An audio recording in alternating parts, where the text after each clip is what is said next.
For first-time viewers, y'all may know me as the infamous one that screams and shouts to convey my thoughts and put my points across.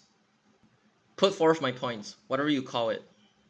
Yes, I laugh, joke, banter around a lot, but when it's time to talk about a serious issue, which in this case it concerns a group of radical extremist bus enthusiasts trying to send their route proposals to LTA in hopes that LTA implements them, and said routes would actually cause more inconvenience to commuters as opposed to actually helping them. It is my job then to explain everything in detail, properly, in a calm manner, and to make sure that both LTA and Singaporeans in this context, whether you're a bus fan or a non-bus enthusiast, would know the difference between the way LTA plans bus routes and the way a bunch of delusional bus enthusiasts try to plan routes. And why, like the genuine reasons why you should never ever let these people step into the industry and ruin the bus network for everybody. The thing about them is that they are really, really predictable in a bad way. Like, before I even go in depth into this article, I can already foresee what they're gonna write. Like, literally, from the first sentence alone, I already know what this article is trying to get its readers to do. But it's all very deep rooted in the fact that this is coming from an individual that vehemently hates private vehicles, vehemently hates cars, is like really anti-car, and vehemently hates the idea of feeder services in general. And coming from an individual who clearly doesn't understand, like it just doesn't sink in, the difference between a feeder bus service and a trunk bus service. Now, feeder bus services, they are only meant to be operated within the town boundaries, like within a town, like Woodlands, Admiralty, and Marsiling, which is considered one planning area, and trunks, which actually take people outside of these boundaries.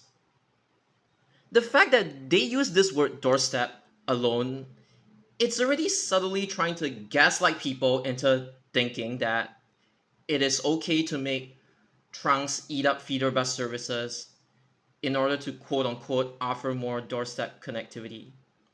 Again, I'm trying to remind you that trunks and feeders, they serve different purposes. Whilst there are indeed trunks that have some degree of like feeder bus character in them, they are still a completely separate entity as compared to like the feeder services. Like, they are not meant to be mixed. A trunk is a trunk, a feeder is a feeder. They serve different purposes.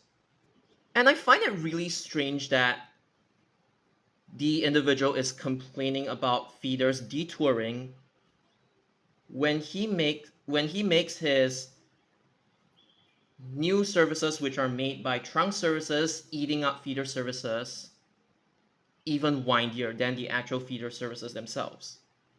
In simple words, the existing feeders, according to him, make unnecessary detours, but I could literally just spin it the exact same thing on him. And so you have trunk services. Okay, 37 goes here, and service 4 goes here, service 19 goes out. They are meant to take the straightest route towards Tampines Interchange. So I find it ironic that these people complain about detours when their idea basically involves getting rid of these feeder services, their eastern loops, and basically integrating them into these trunk routes. So it's like, you people are complaining about detours, yet you are literally making your trunk services detour for no reason. All because you guys cannot stand the existence of feeder services that are confined within the town boundaries. But the feeder services, they are meant to be confined within the town boundaries and are not supposed to, in this context, exceed the town boundary for obvious reasons. You have a road, a major road that intersects a major expressway, and I don't even like using these terms, but basically road intersecting expressway, and then there's another road, Old Tampines Road, branching out like this. This spot is really prone to congestion, and this alone is the reason why 293's East Loop, 291's East Loop, they all have to be confined within the town, including 292 as well. Even though in this context these are more relevant. I'll just put it out there that no amount of bus priority would be able to ease the traffic when you have this kind of intersection. Road branching out, a road branching out, and an expressway. Despite being officially labeled as trunks in LTA lexicon due to the absence of the feeder label, one can unmistakably sense the stark differences they have from other appropriately labeled trunk routes in their state of limbo between the trunk-feeder dichotomy hides a great potential not adequately unlocked despite their significant presence in our public transport networks. You really need to learn how to paraphrase and avoid using these tough words for no reason. And then they're saying, like, for those who have stuck around on this publication for many years, you may remember frequent references to a route type known as this nonsense, distinguished from conventional feeder services by bring anchored, okay, grammatical error, but to multiple transport nodes rather than just one, and commonly classified under the trunk branding officially. Whilst this term has been used for at least 4 years on the site, its usage hasn't caught on more against hope and expectations in the wider community. Basically, he's just trying to impose that every single person in the bus community has to get used to his own terms, despite there being some form of recognition that shorter trunk branded routes are significantly different in character from their island spanning long haul counterparts. This post, due perhaps a few years ago, aims to set the record straight around the most misunderstood and arguably underrated group of bus routes in Singapore. So the thing about this is that there is a reason why people don't use this term. So it's essentially something like an in-between of a feeder and a trunk. But then again, it's like this term alone doesn't really carry any meaning, and it's not like clear enough. In a sense, it's quite ambiguous. If you want the actual term for like these kinds of bus services, okay, officially they are still trunks. But if you want to be more specific, you could say they are short distance trunks.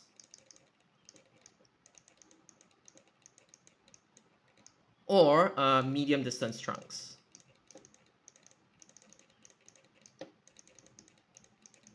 Medium distance, I would say something like 184, and short distance, I would say something like 859. I'm not sure where to put 962, but you could just see it as like an in-between. Yeah, it's an entire spectrum, but essentially they are still trunk routes, but not really long trunk routes. You also realize that a feeder plus a feeder within the same town or planning zone, for SBS, they classify it as a town link. It's still within the town. And for SMRT, which is carried over from the Trans-Island Bus Services era, they call it intra-town. Intra.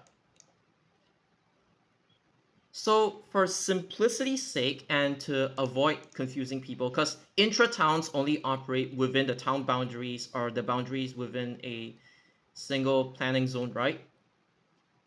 The bus services like 184, 859, 962, etc., regardless of their length, only for this video, and it's only so that you guys do not actually get confused between what feeder long, feeder nonsense.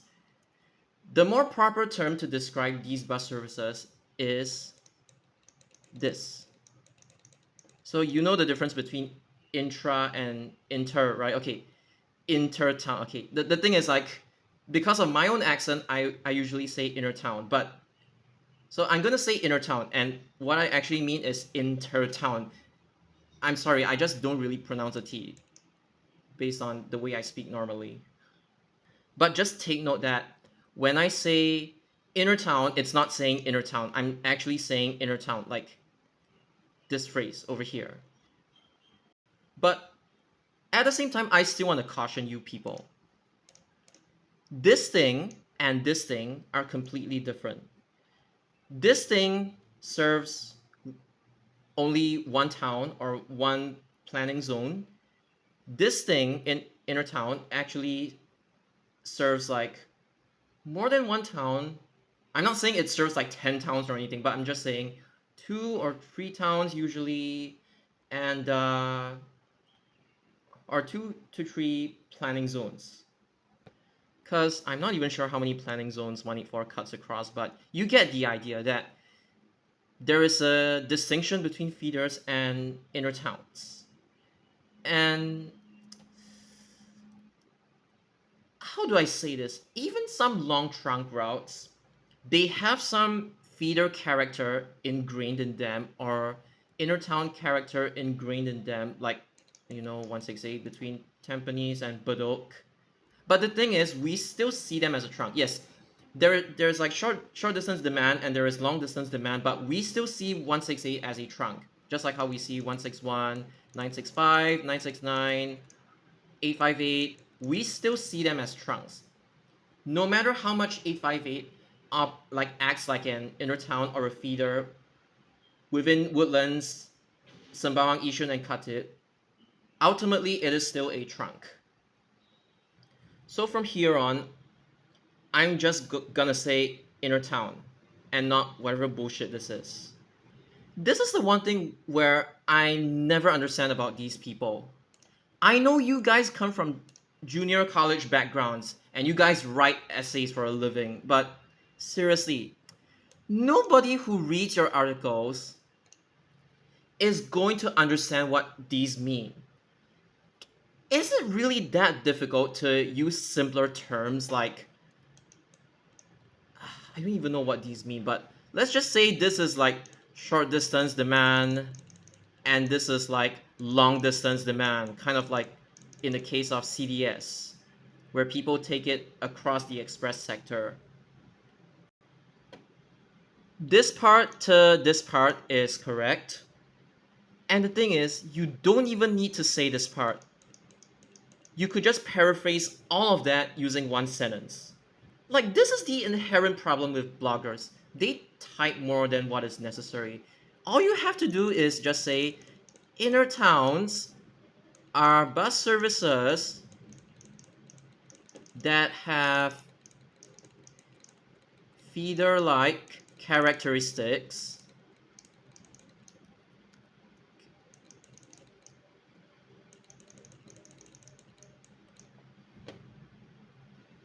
but serve more than one town / planning zone.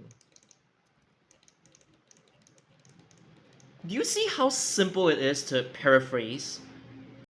The more you guys use like nerd scholarly terms like this, the more people are not gonna understand your article. So just rephrase it into simpler words so that everybody reading your article is able to understand. And the problem with this part of the article is that it is a very, very broad generalization without even going into detail. I've gone into detail in my own videos, but yeah. And then you see this part here. While clearly not a substitute for the straight what the hell does arterial mean? Straight trunk routes that move massive numbers of people across long distances, which is kind of like in the case of Service 4, 19, and 37, taking the straightest route out of Tampines. But yet these people make these three routes eat up the feeder services. And then they have the audacity to say this thing. And then they go on to say that like intertown routes serve as the strongest complement to a robust trunk network in a public transport system, but in reality that really depends on context, and it should never be a general sweeping statement. Despite their name that sets them apart from regular feeder routes, intertowns ironically, this is just straight out a lie. So now he's going to try to prove to Singapore bus enthusiasts using numbers. This entire paragraph is talking nonsense and, frankly speaking, is not needed. And this paragraph is basically just saying this guy cannot accept the fact that there is only 82 serving Sembawang Road End and bringing them to the nearest hub, Sembawang bus interchange, and instead he wants 167 to be integrated into 82 so that these people can access wherever 167 serves, even though it's not good for 82's overall reliability and frequency. Even if you're not a bus enthusiast, you could tell this is flat out a lie. And in fact, this is the site that many people know and many people use. One quick search on this site could easily disprove it. Tell me, where do I see 5-minute frequencies? Tell me what this is. And integration of 220 and 290. Look at its frequency. Do you see 5 minutes here? All I see is more than 10 minutes. Do you ever see 5-minute frequencies on service 60 minus the times where the bus actually bunches? Do you call this 5-minute frequency? You know you've messed up when a simple search could easily disprove you.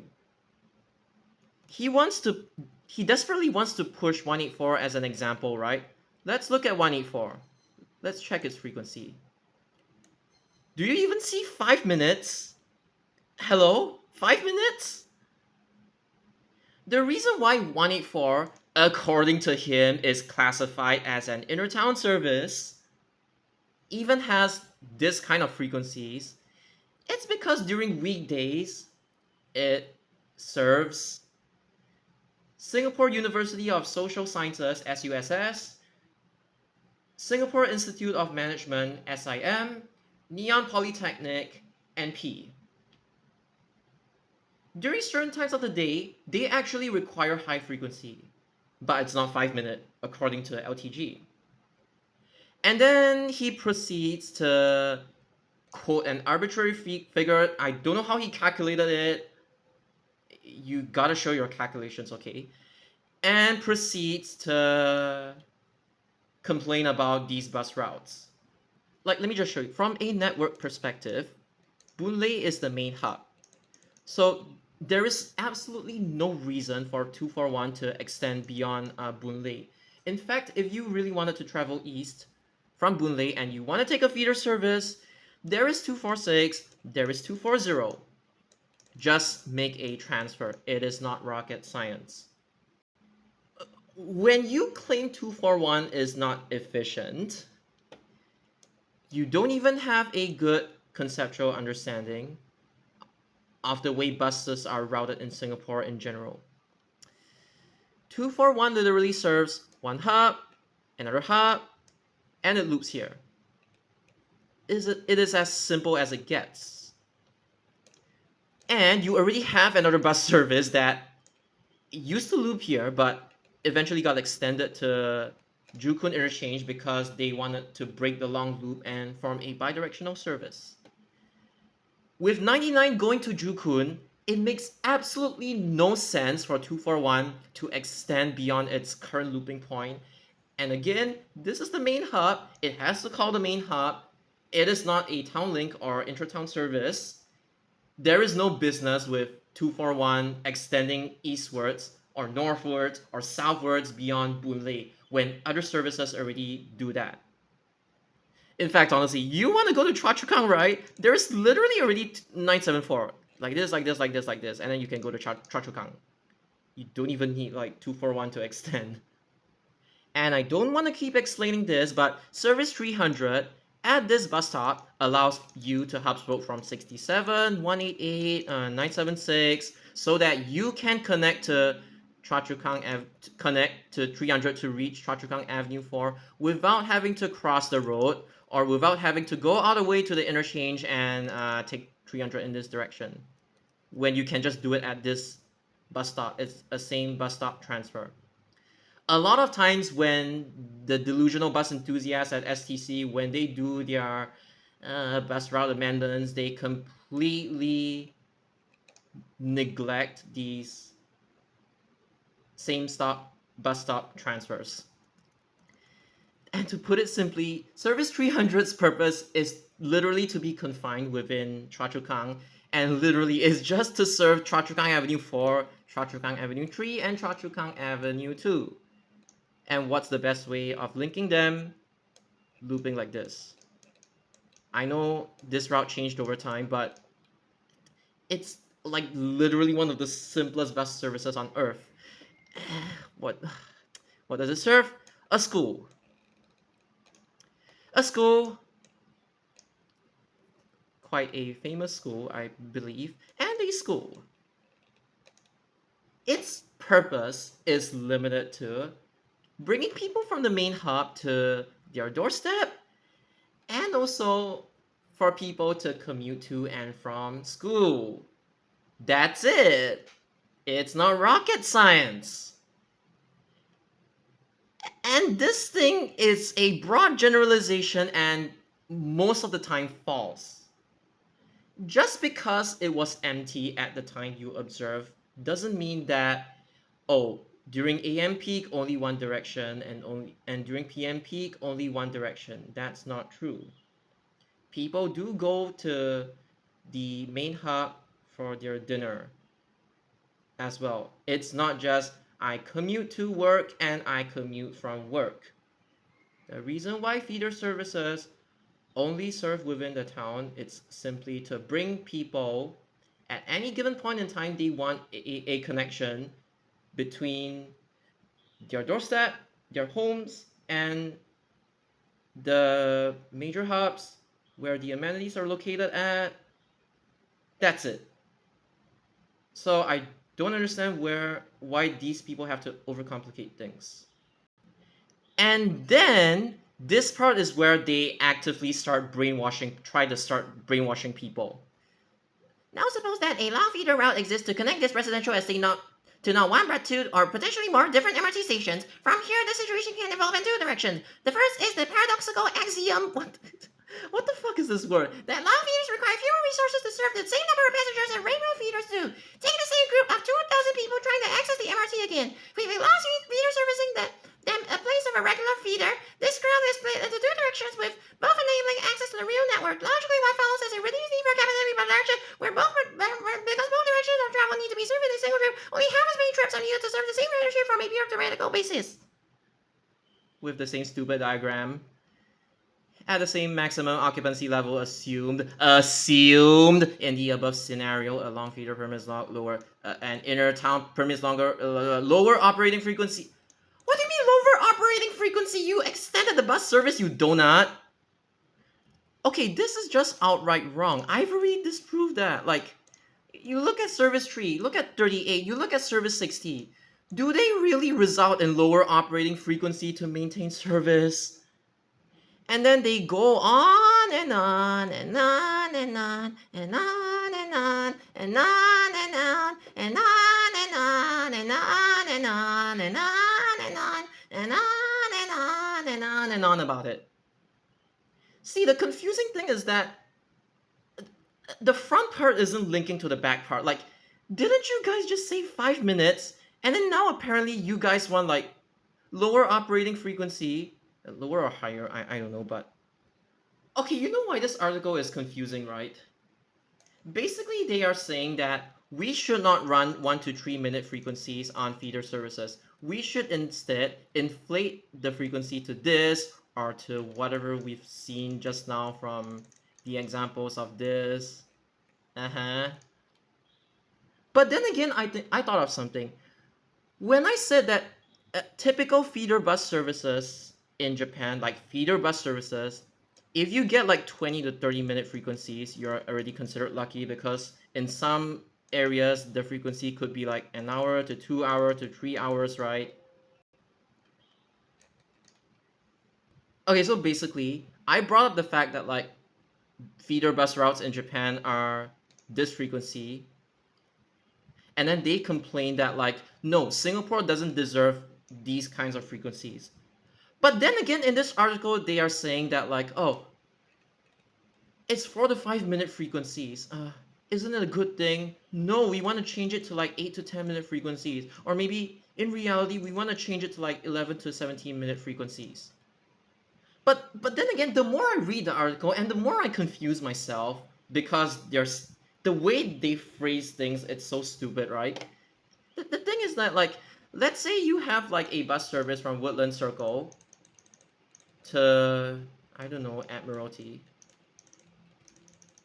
and then your bus comes every 4 to 5 minute frequencies. Or maybe if I linearize this, okay, I know that this is like not the best way to represent this, but let's just say Woodland Circle, Admiralty, and Sembawang, because that's the adjacent station to Admiralty. Again, this is not an accurate diagram, but I'm just showing. So you don't have this connectivity, but you have this connectivity at like 4 to 5 minute frequencies. And you as a resident are thankful to whoever is operating the bus service at 4 to 5 minute frequencies because you just want to go to Admiralty. Then this group of idiots come in and basically worsen your frequencies to 8 to 10 minutes, but in compensation, they give you access to Sembawang as well when nobody from Woodland Circle is even asking to go to Sembawang in the first place, and all they want to access is Admiralty. You get my point, right? I might have like misread the article the first time, but when I actually try to understand it, it still doesn't make sense. Like, you have to ask whether the people even want this connectivity in the first place. If they don't want it, just if it's not broken, don't fix it. Like, how are you going to like advertise to people saying that we are going to worsen your bus frequencies, but in compensation we make it so that this bus service goes to another area? And if anything, this would probably end up like the Service 101 case whereby they didn't touch 101 and they spawned a 114 just to give the residents what they actually desire. So, uh, in fact, in this context, right, they would say, I don't need 913 to extend to Sembawang. If you really want to give us a service to Sembawang, why not crayon a new feeder instead of like forcefully extending this existing feeder and degrading our frequencies? Why not just make a new feeder at like, I don't know, 10 to 12 minute frequencies between Woodland Circle and Sembawang? I'm just using simple logic. There is no way you are going to advertise to your residents saying that like, you know, you used to enjoy like 4 to 5 minute frequencies on 913, right? But no. We're gonna downgrade it. But in compensation, we're gonna give you like additional access to a place that you guys didn't even ask for in the first place. So I misread the article. It turns out it's bullshit. I read the article correctly. It's still bullshit. Again, the part that I highlighted, you need to ask yourselves, do people in Woodland Circle want to go to Admiralty or do they want to go to Sembawang? Either or both. You have to keep asking yourself this question and don't just add links for the sake of adding links. And I think you guys watching this video might have already realized faster than me, but it really makes you think and wonder whether these people are serving the commuters and actually trying to find out where the commuters actually want to go to, or they are just self-serving and trying to frame it in a way that gives off the impression that they care about the commuters when in fact they just hate the existence of feeder services and want them extended at all costs. And this is where it starts to get a little bit sketchy because reliability problems, right? They complain about feeder services having reliability problems. They complain about long trunk services having reliability problems. But somehow intertown services like service 3, 38, and 60 are immune to it. Somehow service 3 is immune to unreliability. Somehow service 3 is immune to unreliability. Somehow service 3 is immune to unreliability. Somehow service 3 is immune to unreliability. Somehow service 3 is immune to unreliability. Somehow this service tree is immune to unreliability. Somehow service tree is immune to unreliability. Somebody help me understand. I know it's context dependent, but based on what they're saying, I'm not even like putting words into their mouth or what. I'm just like reading their article. Like, can somebody explain how this is prone to unreliability? This is prone to unreliability. But somehow, magically, intertown services are like Jesus Christ. They are immune to unreliability. Ah! So the congestion at this area is just a fragment of your imagination? So the congestion stretching up all the way to Loyang Avenue is a fragment of your imagination? When TP causes your intertown bus services to bunch, are you sure about that? If 118 is considered an intertown, are you sure about that? Service 118? This can swing the other way too. Instead of having to bear with crush loaded buses, converting a feeder service to a corresponding intertown is capable of reducing crowd. This doesn't even make sense. This sentence, like, it just doesn't make sense at all. Like, I'm just using simple logic. According to what you guys said, you said in the top part of the article, you said that instead of running a feeder service 4 to 5 minutes, you want to run a bus service that's 8 to 10 minutes frequency. Your frequency decreases, which means that in return, your buses would become more crowded. I'm not saying anything wrong, right? And somehow, according to this individual thinks that decreasing the bus frequency somehow reduces crowding on individual buses. Congratulations! I didn't know your logic operates in the other direction. When run at the same frequency as the original feeder, but can you make up your mind? Do you want to keep the resultant intertown service at 4 to 5 minute frequencies, or you actually want to decrease them based on what you said previously? Like, make up your mind. And the thing is that, like, if you don't change the frequency of the bus service, the demand is going to be consistent. Like, didn't physics or chemistry or biology, didn't they teach you this about control? They teach you about control, they teach you about variable. If you keep the frequency constant, the demand will be constant as well. And the worst part is that I'm not even like analyzing these bus services at all. Like, And just using simple logic, I can already tell what they're writing is complete bullshit. In the same situation as above, that means that with 25 trips running per direction, each bus should only be carrying about 40 passengers with more than ample space to make one comfortable even on a relatively short first mile bus ride. But didn't you guys say you want 700 bendies in Singapore? Huh? It's like, since where did this figure come out? Like, what? It's just thrown in randomly. Like, it's just like, where did this come from? And this part is completely false. Let me just read word for word.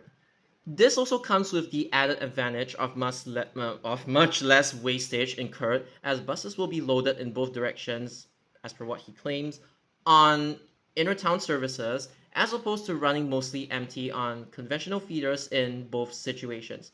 Of course, in real-life situations involving inter-towns, a mix of both advantages are enjoyed. Wow, nice promotion, with the combination determined by specific conditions on each route. Rather than swinging to one extreme end when it comes to the crowd mitigating ability of intertown services, most intertown services in Singapore adopt a mixed operational approach, operating somewhat less frequently than their feeder counterparts to save resources, while still maintaining some form of headway baseline to reduce crowding on buses. That last statement comes with a big catch, which we'll get to later. And guys, I hope I'm not the only one, but can you see how this logic doesn't add up? Your bus runs less frequently to save resources, okay? Whilst maintaining some form of headway baseline, you run it, okay, basically you run the bus service less frequently. You run the bus service less frequently, your demand is going to go up because more passengers are going to be accumulating as more time elapses. I'm not getting this wrong, right? There are more passengers, right? And somehow this Muppet says that, like, oh, it'll be less crowded. I'm like, what? Using the same diagram that I've shown before, assuming there is no service 38. Alright, so during AM peak, people take 220 in the direction of Bedok. Let's just assume. And during the same AM peak, people take 290 in the direction of Tampines. During PM peak, obviously, the reverse happens. Just showing you guys both peaks. So basically, the individual is complaining that there is no demand from Bedok Interchange to Bedok South, and there is no demand from Tampines Interchange to Tampines Avenue 7, Avenue 2, and Simei. So this is what they are complaining about. But obviously, as you can see in real life, not every single feeder service has like this kind of unidirectional demand. So okay, let's say you feeder integrate them into service 38. And you rig the fare stages to ensure that people who are only traveling along 220's original route or along 290's original route would still be able to enjoy feeder bus fares. Okay. You now need to guarantee that, okay, you pivot the bus service at Tanah Merah. You now need to ensure that people from Tanah Merah really want to access the 220 area or the 290 area and vice versa.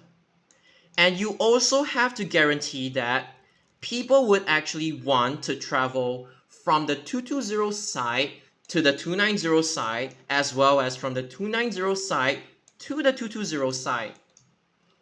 Only if you meet these conditions will your feeder integration actually succeed. However, with the way STC has been feeder integrating to shit, if you do not do it properly, I'm just going to say this is A. Okay, the color contrast isn't there. This is A, this is B, and then the new consolidated service is C.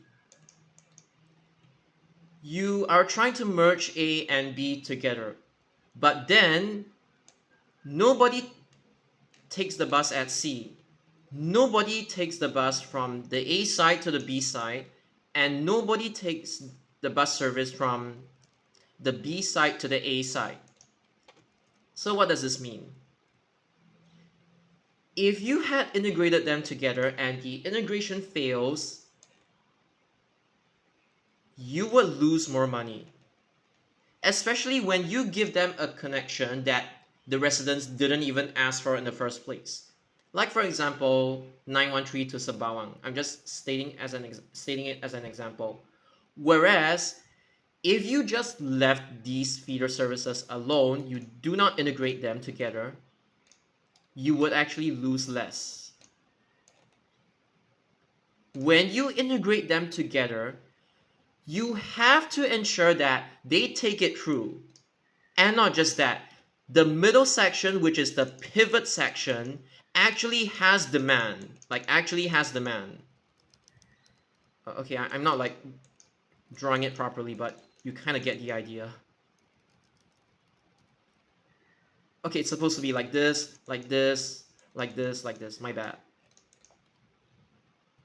This means that you have to ensure that your pivot is useful.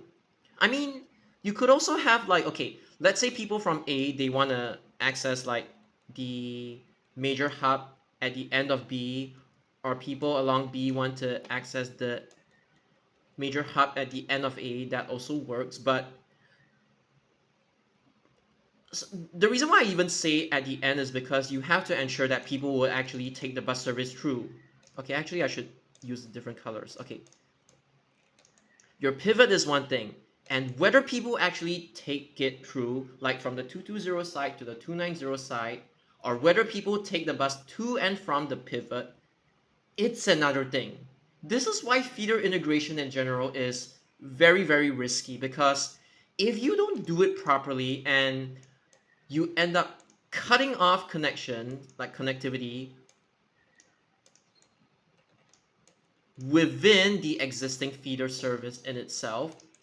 Let's say you break a hub spoke bus stop or something, what you would end up doing is you lose demand along this side of the route, you lose demand along this side of the route, and this side, again, if you don't do it properly, you would end up carrying air as well. This is if you don't do it properly. Because getting a bus service, especially a feeder plus feeder bus service that becomes a quote unquote inner town service, to break even is honestly not as easy as you think it is. Let's say you want to link up 268, and in the process, this deleted bus stop, you compensate it by shifting it to this side of the road, okay? And then you have 374. Let's say you give up this bus stop.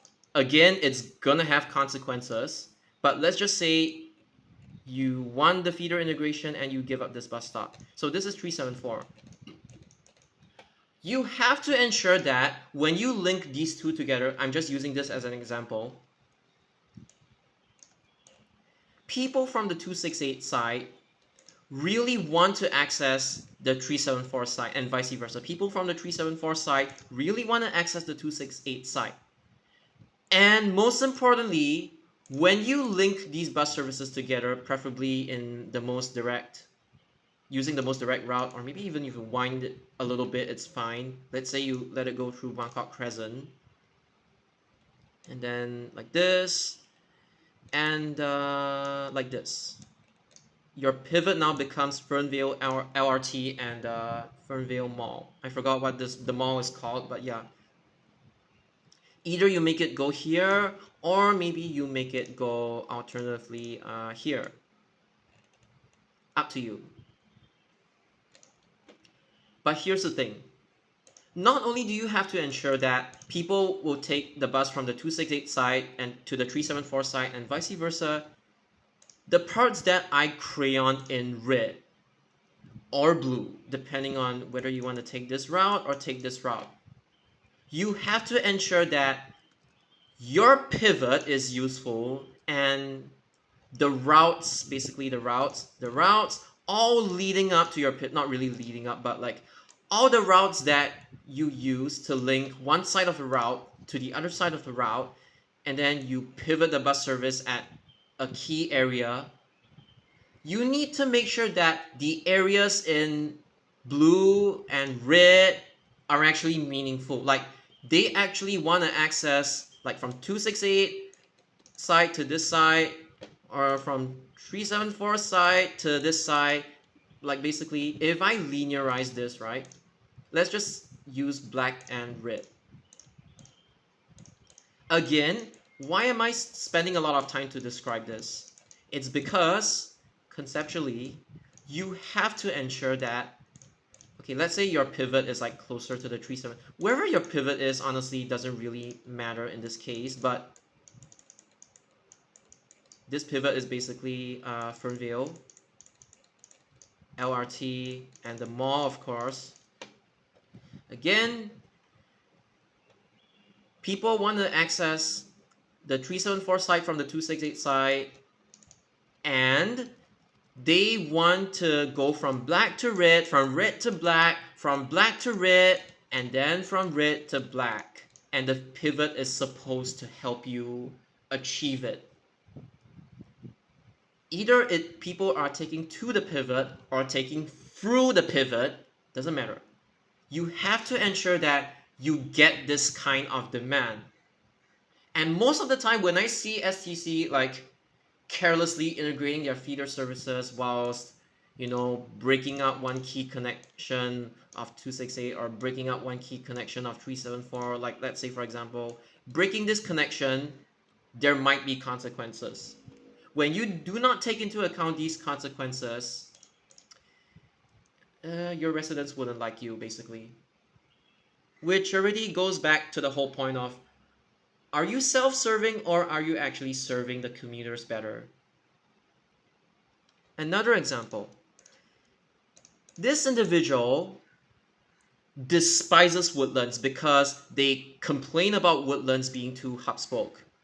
Well, guess what? From the west side to the east side, they already gave you 967, so I don't know what's there to complain about.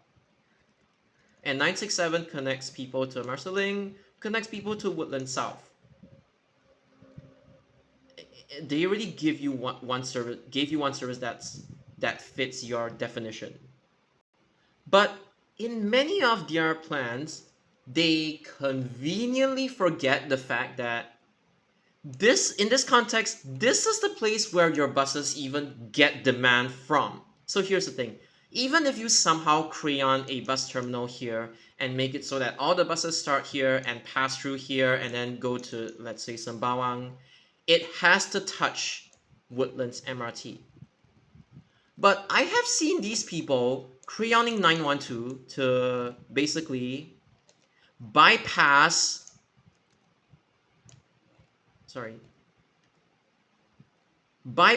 Woodlands interchange completely because they're like, no, it wastes time. And then they're like,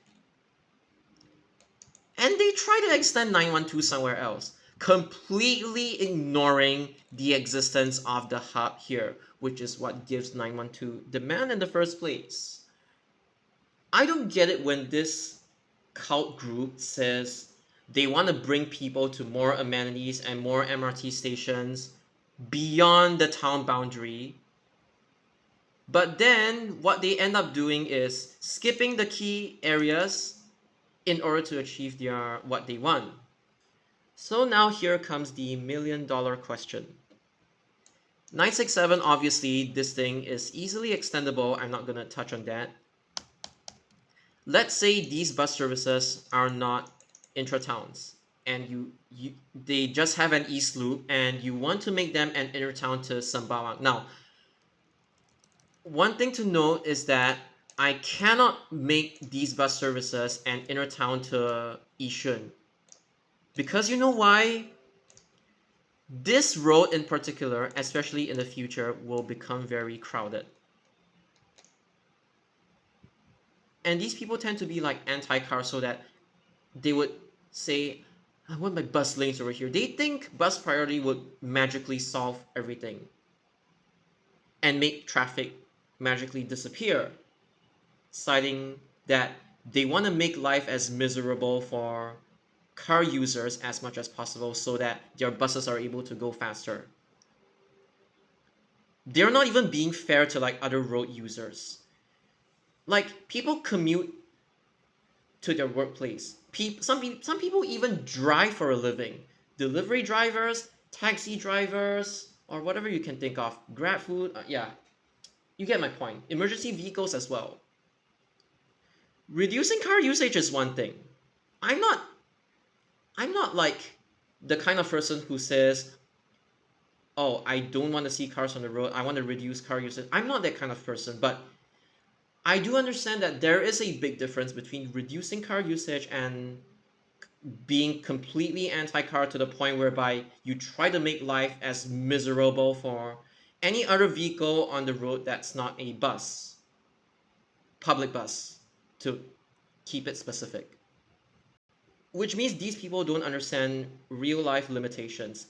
They think they could just somehow bulldoze the buildings near St. Andrew's Slip Road and somehow magically paint a bus lane there, or bus lane flyovers, viaducts there, and basically anything to make life really difficult for other road users. That's not traveling in the bus.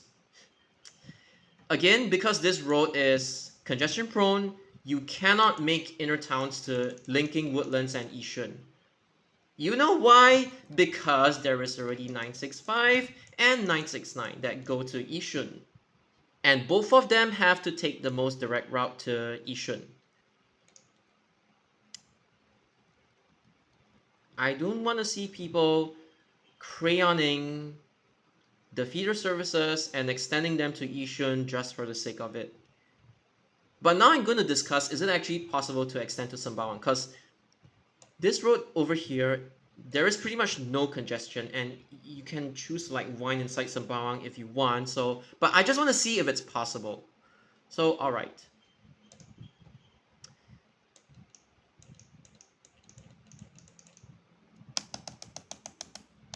Oops. So the current loop is like this. It wraps around itself, kind of thing. And let's say you change the direction of this. You compensate street 83 by making 858 go inside street 83. Okay, that's one thing. You pivot this thing to Admiralty and you extend it to Sembawang. Okay, that's 911 East. Technically possible, but again, don't do it for the sake of doing it. 913 East. I have seen people doing stupid stuff like, oh, serve one half of the circle, serve another half of the circle, and make both of them completely skip Admiralty and giving some stupid excuse that like, oh, we want to shift the bus stops closer and make it so that there is a bus-only right turning lane into Woodlands Avenue 6. Nah, no. This is not how you do bus priority. Not at the expense of other road users. Just know, if you really want to extend this to Sembawang, you need to make it call Woodland Circle in both directions. So effectively, your 913 right now has to have red and white plates. Or if you are not SBS, you would just tell people to look at the EDS to see the destination. But 913, it has to call Admiralty at all costs to bring people from Admiralty to inside here. There is no other way you could amend 913. If you want a new trunk service that goes inside this area, but you leave 913 completely untouched, it's fine. But if you want to extend it, you need the red and white plates. That's all I'm saying. Now, the reason why I'm not covering 900 and 901 is because there's literally already 967 nearby, both of their looping points. So now 912 east.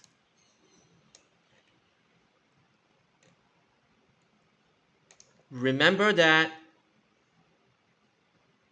you cannot make the bus service go like this, because if you do so, you need to shift the bus stop up here if you want to compensate the loss of Woodlands Avenue 7, the bus stop outside Admiralty MRT. You make them board at Woodlands Avenue 6 instead. But the problem with doing this is that it is a right turn and you do not have enough right turn filter for the bus. So if you want to extend 912, you have to again do red and white plates. It has to call along the correct side, not this side, but the correct side based on history. The correct side of Admiralty MRT. So towards Sembawang, let's say you want to extend this thing, you have to do this. And to avoid double calling Woodlands Avenue 6, I'm just going to make it go inside this area and here. Then in the opposite direction, it's pretty much the same. Like this, like this, like this. Red, white, go in and do it like this. It's technically possible, but is it really worth the effort to give 912 and 913 red and white plates just because you want to extend it to Sembawang? Then again, it goes back to, do people along this side, 913 side or 912 side, are they even asking for a Sembawang connectivity in the first place? When literally, I'm just gonna erase all of this, there are already two options. Currently there is 858 and there is 962. Where is 962?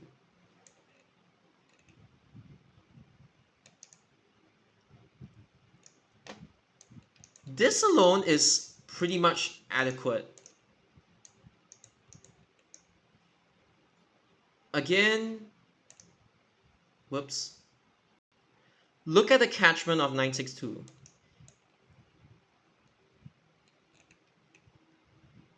It pretty much serves like the areas served by 912. 858 also kind of effectively serves the areas served by 911 and 913. Because you already have 858 doing this, and you already have like 962 doing this. I mean, when I'm saying this, it's like close enough to 911, 913, 912.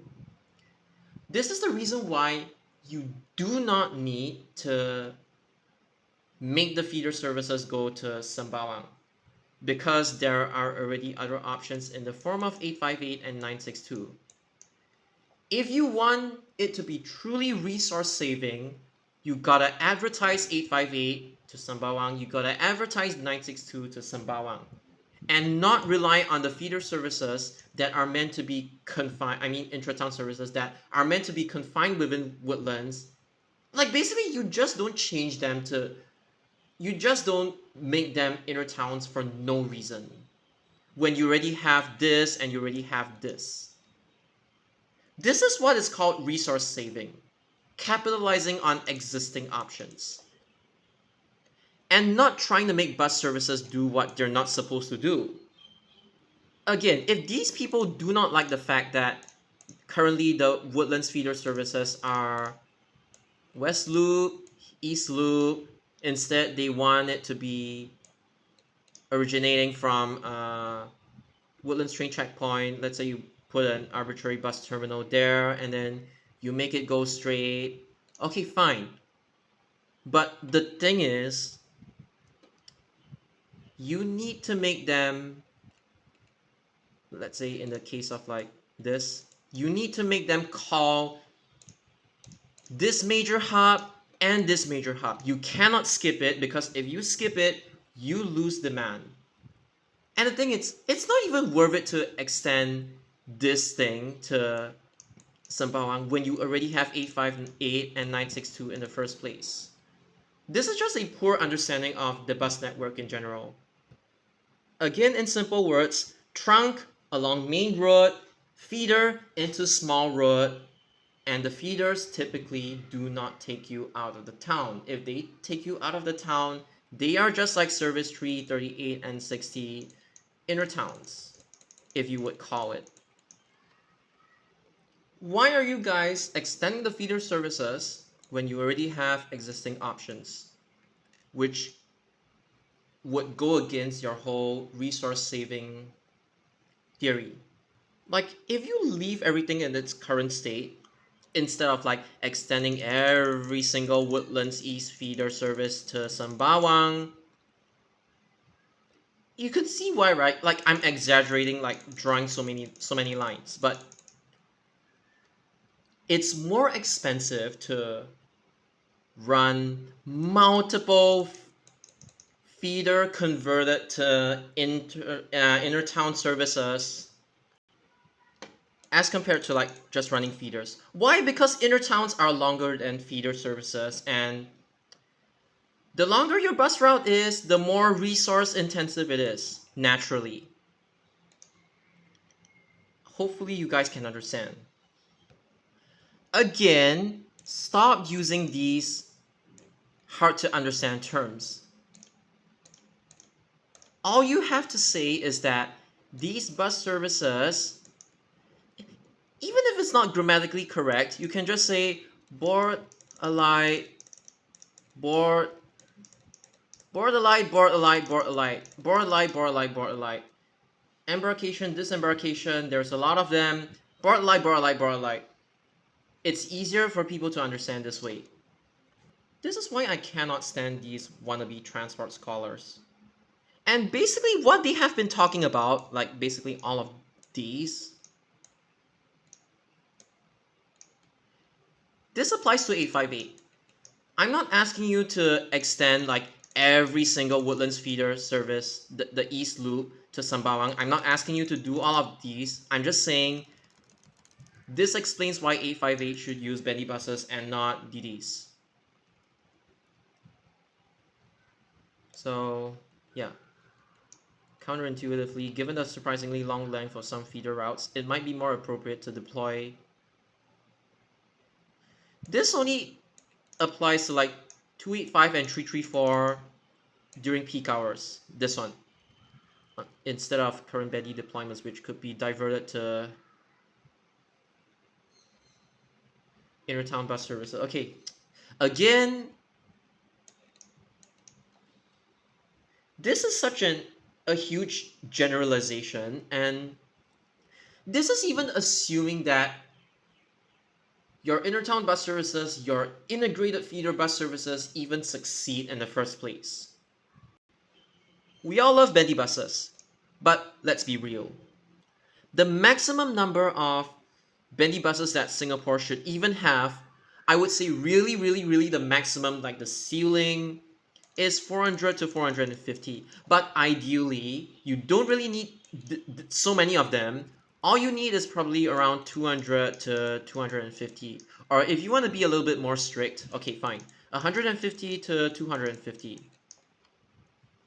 Exclusively on the neighborhood routes and routes like 858, which have lot of the board alike, board alike, board alike, to the point where even if 858 was double decker friendly, it should still use bendy buses.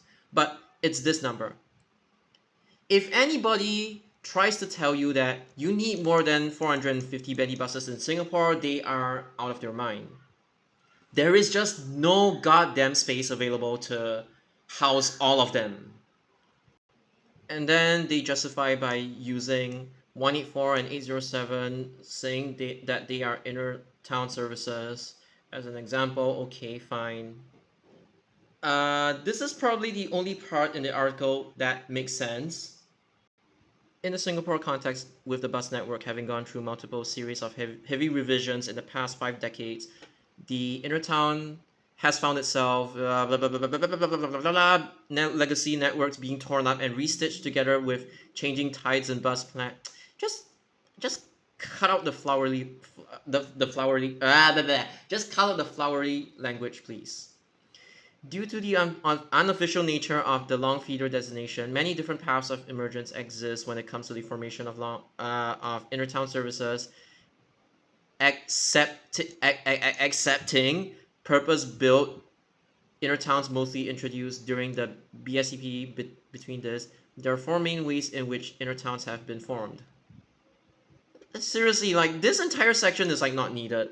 From the perspective of a 2020s observer, which is implying that this individual doesn't even have that much experience in bus route planning in general.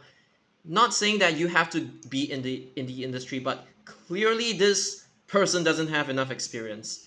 It may be difficult to establish that a currently existing intertown service was once part of a far longer route that extended significantly beyond its current scope. If one digs the archives sufficiently, quite a number of intertown services today trace their origin to the long and unwieldy, what the hell is this word?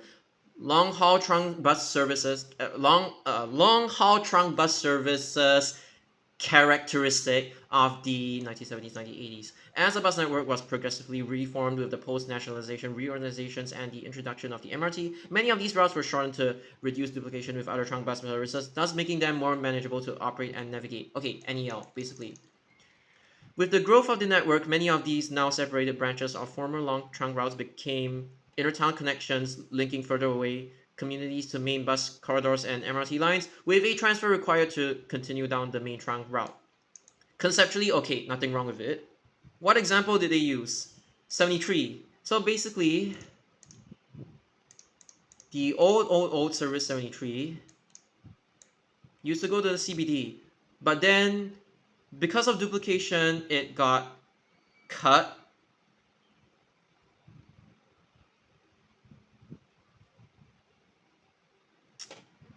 Oh my god, just many bus services within CBD. Is it so difficult to use simple language? Before splitting off to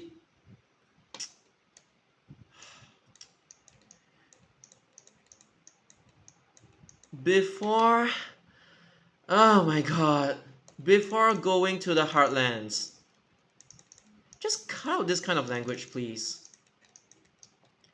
In fact, like this isn't even needed, I will say.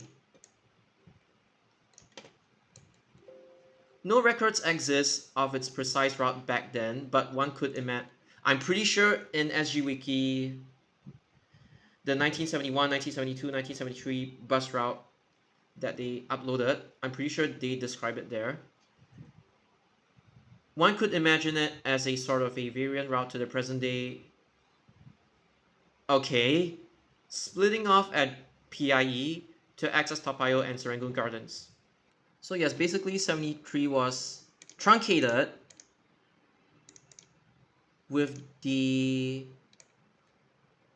deleted sectors being integrated into routes that probably mirror these examples, and further adjustments in the subsequent decades also resulted in the route being shortened again to start from Ang Mo Kio. Basically,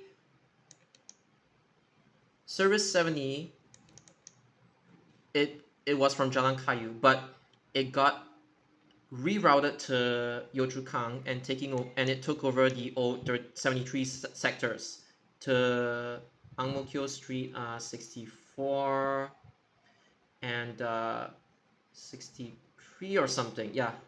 So basically 70 took over 73, and then 73 was later amended to Serangoon North Avenue 4 and then Ang Mo Kio Avenue 3. I don't even have to read this, I could already recall. Prior to the opening of the Northeast line, I mean, this one is quite duh. There was like 80, 81, 82, 83. These two went to Shenton Way. These two went to Newbridge Road. Financially unviable, yes. Getting shortened, yes. With the sectors paralleling the NEL alignment, yes. Absorbed into the cut off, like not really absorbed into, but like the replacement is basically just 107. They extended it to Hougang from Serangoon Central just to like compensate for the loss of it. And then yeah, this part nothing wrong with it. And so now basically 82 is an inner town according to them, and even 66 is now an inner town according to them. Yeah. While not the full picture, many inner towns were the historical product of key events in Singapore's bus planning history, such as blah blah blah, which resulted in the present-day bus network as well as more recent rail rationalization.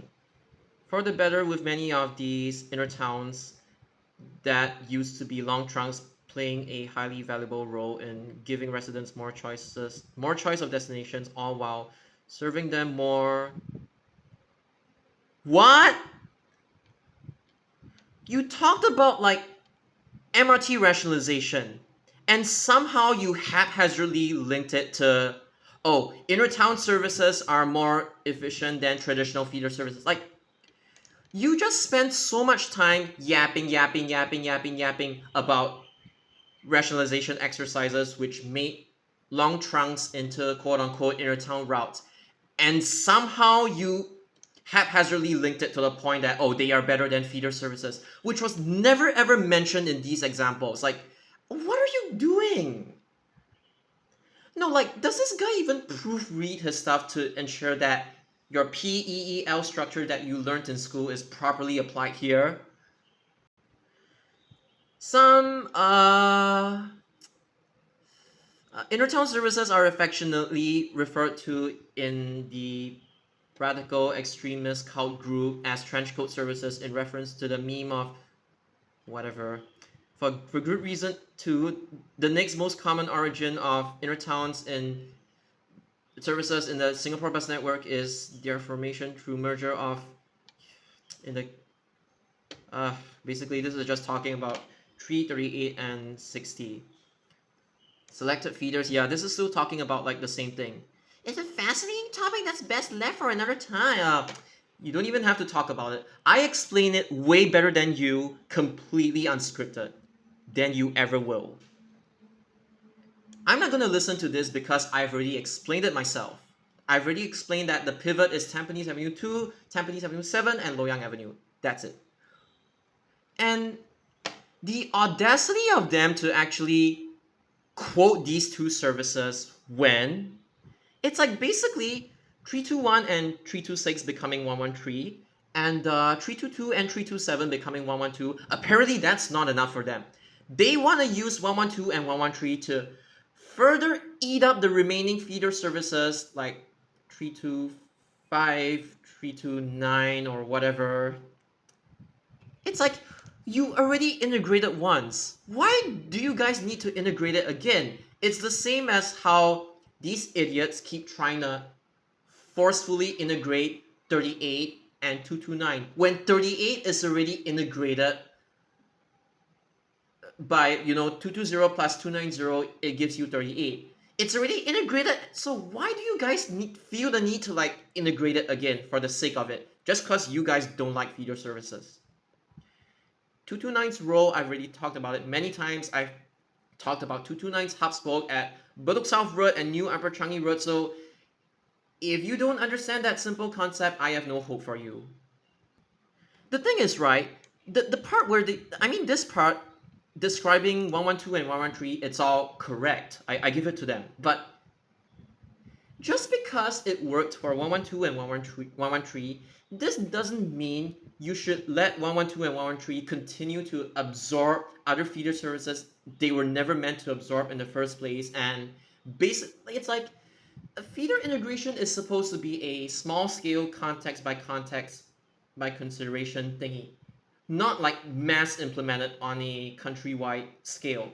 But these idiots want to implement it countrywide, so yeah. And then more flowery language. I cannot pronounce that word for some reason. Some inner towns have also been formed through extending. Okay, this is basically talking about this thing. But here's the thing. Okay, nobody is really unhappy about 944 being extended to 4992, but there was some dissatisfaction when it comes to Bukit Batok West residents. Basically, 944 used to call the stop. Now it doesn't. 992 doesn't call the stop. You used to be able to take 944 and just take it through the loop. But no, if you don't have adequate rain shelter, basically if you ask people to cross over to the other side to take 992 instead of having 944 here, there will be complaints. Whether said complaints are justified or not is another thing, but here's the thing. When you break the loop and convert it to become bidirectional, there is bound to be some backlash, but for some reason STC just assumes that all is good, life is good, there is no backlash. We want every single feeder integrated to form more inner towns, blah blah blah. I could just say it's just out of touch with reality. This is not correct. Jurong Region Line does not touch Bukit Batok Central. Bukit Batok Central is where people take 992 from. If they take JRL, they are going to Jurong East. Like, instead of taking 870, they would take JRL. Maybe not all of them, but maybe. So I don't understand why 992 is being used as an example when this thing terminus at Bukit Batok Central doesn't even touch JRL in the first place.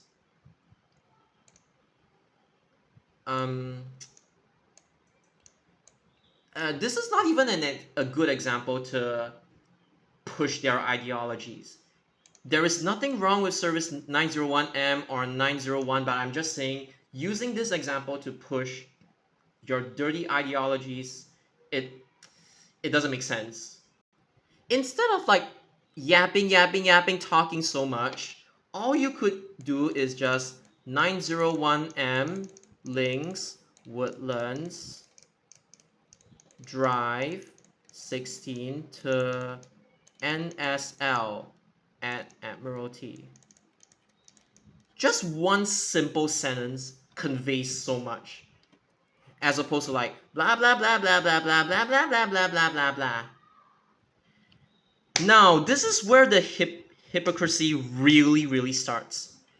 The last method by which long feeders, oh my god, by which inner towns form is much less intuitive than the rest, as it involves no change to the route.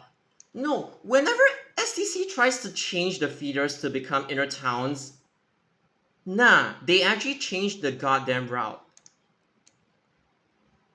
A small group of them came about as a result of changes to the larger surrounding transport network, rather than to the route itself. Recall that inner towns are distinguished from their feeders by being blah. The addition of a new node near the outer end of a feeder service can be a catalyst for a route to take on a profile more akin to that of a inner town by encouraging bidirectional This entire paragraph is not needed. Why is 150 being used as an example? Like, I don't even have to read all of this. I could just tell you that what they are trying to convey is that, again, you could just simply say that 150 links green line and I know this is orange, but brown line. 150 links east-west line and Thompson East Coast line. You could use the word bridge if you want, but just one sentence. 150 links two MRT lines together. 150 allows people from UNOS to access Brown Line, and it also allows people from Marine Terrace and Telok Kurau to access Green Line with no access penalty. At Changi Road, it brings them directly to UNOS. Done. Now he's just preaching. Blah blah blah blah blah blah blah blah blah blah. Cute shortages on the market, but you keep extending the bus services for no reason, even though there's already 858 and 962. Blah blah blah blah blah blah blah blah blah blah blah blah blah blah blah blah blah blah blah. In the connective grid network, the intertown plays two major roles: direct, convenient connections. Direct only if you guys actually do it properly, like in the case of service 3 and 38. Convenient connections across intersecting network elements that might otherwise have required a transfer. But no, the audacity to suggest this when these people literally try to incur more transfers by making their trunk services, existing parent trunk services, skip stops, and making it so that the last buses do not connect, and making it so that the feeder services and trunk services are rearranged in such a way that existing commuters now need to transfer. So hypocrite. And to provide coverage to the areas where the road network does not sensibly permit the insertion of a main trunk route to pass through. Okay. On hub and spoke networks, intertowns serve as amalgamations of feeder networks in the network, serving as useful last mile connectivity. Not when you make the fucking buses skip Woodlands and Admiralty MRT in the first place, whilst giving residents more options to access various points of the rail network, assuming they even want to access Sembawang from 911, 912, 913 East Loop in the first place. Even in Singapore, where the hubs of blah blah blah blah blah blah blah blah blah blah feeder services, no, I mean intertown services do continue to do much of the last mile heavy lifting in places that fall through its cracks. Are you saying 184 is like this? When 184 mostly serves schools in the first place and Cashew Road at most, towns not officially recognized by HDB, areas located between planning boundaries, and he's just preaching at this point. Industrial businesses cluster not recognized and worthy catchment for traditional feeder services from the HDB estate of Serangoon North to the bungalows of Mount Sinai and factories in Songakata. Intertown services maintain the last kind of connectivity to the outside world where the feeder comes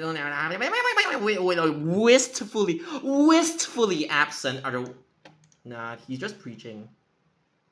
Because of how little intertown services are acknowledged to be a separate category from both standard and trunk and feeder services, it's not acknowledged for a very good reason. It's a trunk service or it's a feeder service, idiots. They're a very misunderstood bunch too, with countless misconceptions abound surrounding their the existence. If you made it to this part of the article, here's where we clear up the confusion around this often.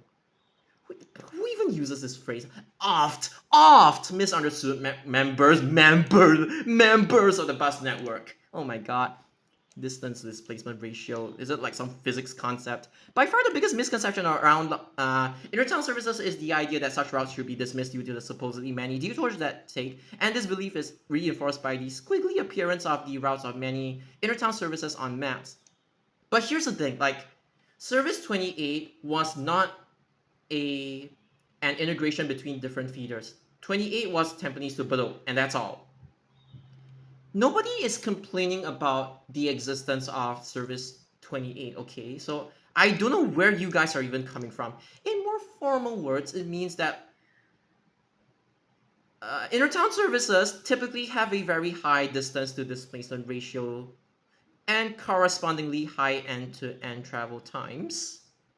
So he's saying that nobody wants to take Service 28 from Tampines to Toa Payoh when there's already Service 8, right?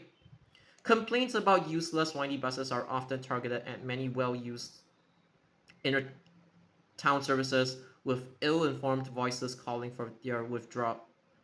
Nobody is calling for their withdrawal, you're just making up stuff in your mind, okay? Especially in cases where the intertown services link multiple MRT stations along the same rail. Nobody is complaining about this. You're just making stuff up.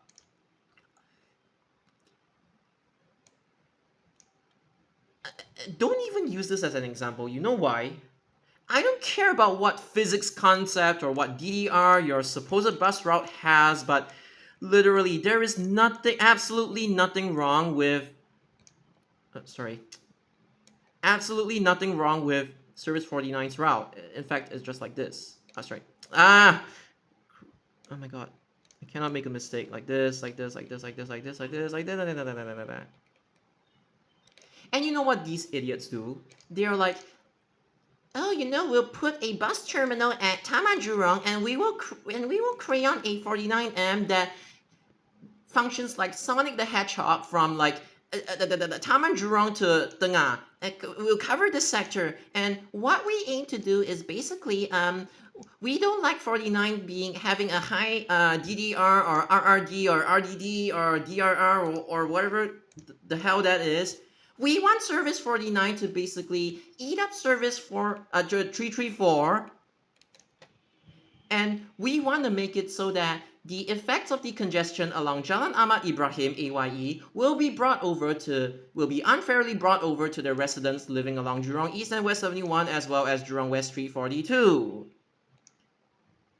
And then when you call them out on their bullshit, they would just say something like, oh, I expect my bus to act like a plane. I will take off at this side of Jalan Ahmad Ibrahim and I will land at the other side of Jalan Ahmad Ibrahim and basically avoid all traffic. Yay, bus priority, yay, bus priority, guys! You do realize that green and white services eat up more resources than a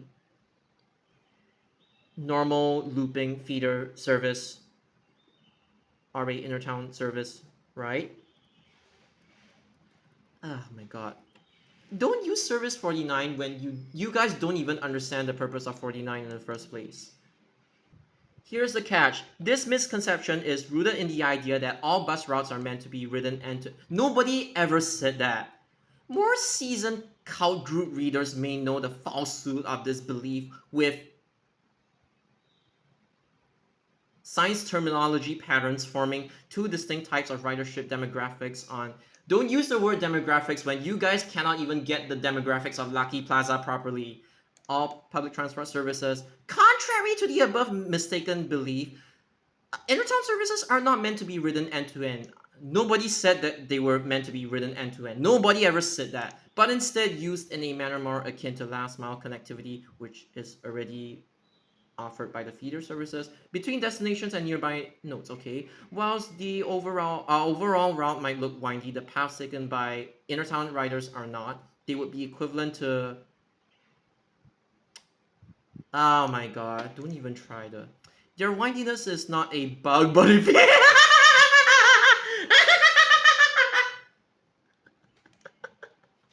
Oh my god! Look at how they preach of the efficiency that defines intertown services at the core of long feeders. But at the core of intertown's immense usefulness, I read too fast sometimes, is their act of combining many overlapping short journeys on the same route. Assuming that the overlap even exists in the first place, assuming that the pivot, from 220 to 290, the pivot at Tanah Merah, everything even exists in the first place. And assuming people even want to access Tanah Merah or whatever pivot there might be along the route, assuming people even want to go there in the first place. And it's not like you create a route just for the sake of it, not like because the residents asked you to, like they feedbacked or something.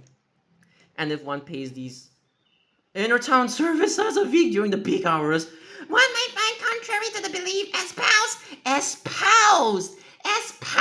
in the statement above, intertown services find themselves useful to a massive lot of people traveling between their homes, workplaces. Huh? They want to go into the CBD, you dumbass! And the core nodes we've established are transport networks around. If you're saying they work retail, then okay, please specify retail work. Because if you say workplaces, people will be inclined to think white collar, CBD, and not like retail work, factories, like 856 and stuff like that. Oh my god, still a trunk service. It is. Blah blah blah blah blah blah blah blah blah blah. This side is not needed. Note that there is an additional real-life nuance that complicates this distinction slightly. Some trunk and even express services incorporate a segment at either both ends that wind and comparatively minor road elements. This part is technically correct. I will give it to them. Yes, they quoted this thing. But the thing is, Don't quote this if. Let me just bring your attention to something. Instead of like making service 28 just do what it's supposed to do, it's supposed the pivot is at Tampines Mart and the CC here, of course, that's why it's routed in this way in the first place. I have these idiots trying to change service 28 to go here, congestion, go here, and they basically make service 28. I don't know if it's this or this, I'm gonna assume it's this. And then send it to Loyang Depot. I'm like, in your article, you praise Service 28 for having this kind of inner town character. And now you don't want this kind of inner town character for Service 28, and you make it so that Service 28 now does what it's not supposed to do. It doesn't make sense. You praise this thing and you say, let's don't run this thing. Like, what the hell? This one is honestly stupid because all that 75 has is cashew and patir, and that's it, and kim tian, that's it. 168, okay, Tampines to Bedok, okay, I can see it, but 168 people just see it as a trunk. Yes, there might be, no matter how much character there might be, it is still a trunk. No matter how much character there might be, it is still a trunk. Don't talk about Service 502 when you guys don't even know the purpose of Service 502 in the first place. Belong in a slightly different category from both standard and oh my god, standard trunk and inner town routes. So they are saying these are neither. I'm like, what? Okay, I'll stop here for now.